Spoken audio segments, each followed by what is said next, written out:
जादुई टीवी। सुनो, तुम्हारे बाबूजी तो कब के गुजर गए। अब उनका जो सामान है वो पड़े पड़े कबाड़ा हो रहा है। बेच ही दो, कुछ पैसे आ जाएंगी। बात तो सही है। अगले संडे फुर्सत में यही करेंगे। अगले संडे रोहित सारा सामान कबाड़ी को घर बुला के दे देता है। तभी उसकी नजर बाबूजी की पुरानी टीवी पर जाती है, जो इतने सालों तक कूड़े में पड़ी थी, फिर भी चमचमा रही थी। टीवी तो देखो, जैसे एकदम नई हो। हाँ, बाबूजी को टीवी देखना बहुत पसंद था। उनका सपना था कि वो टीवी पे आए।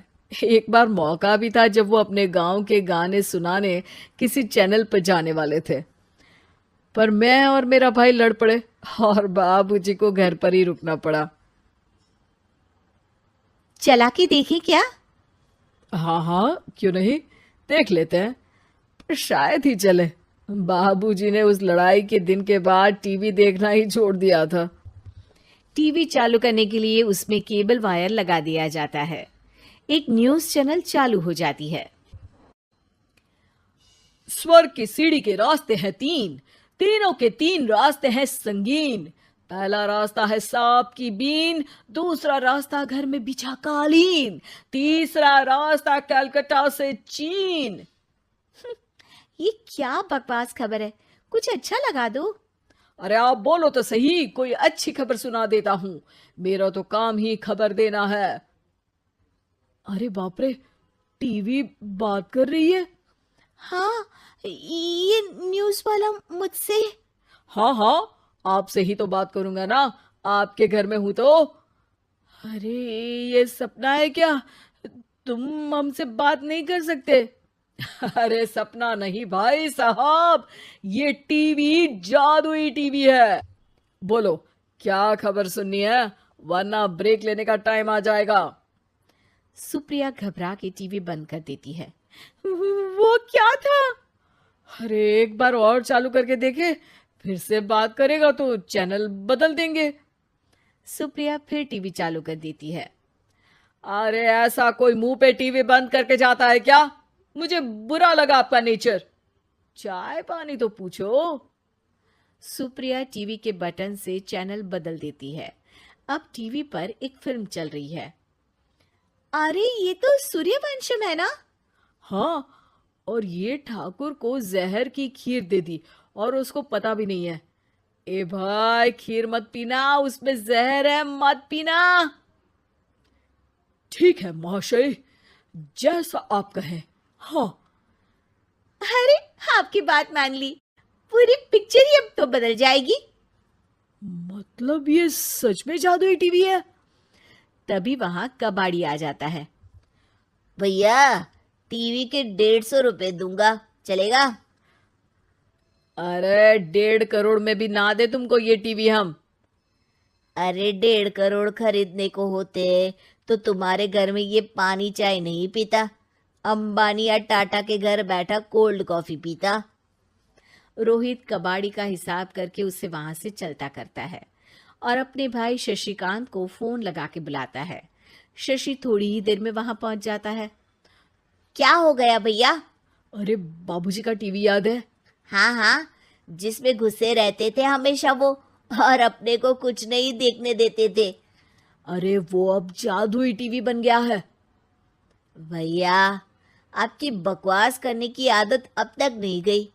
अरे आपके घर में बच्चे हैं, अब तो बड़ों जैसी बात करो। रोहित जाके टीवी चालू कर देता है। टीवी पर एक जादू का शो हो रहा है जिसमें एक जादूगर है। अब मैं अपनी टोपी में से कबूतर निकालूंगा। श्रिंग ब्रिंग शरिंग बम फोपा फुफी फुफा पाउ। टीवी से कबूतर निकलता है और शशिकांत के सर पर आकर बैठ जाता है।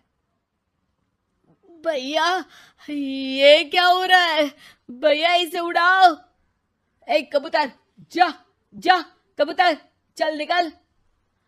अब मैं टोपी में से सांप।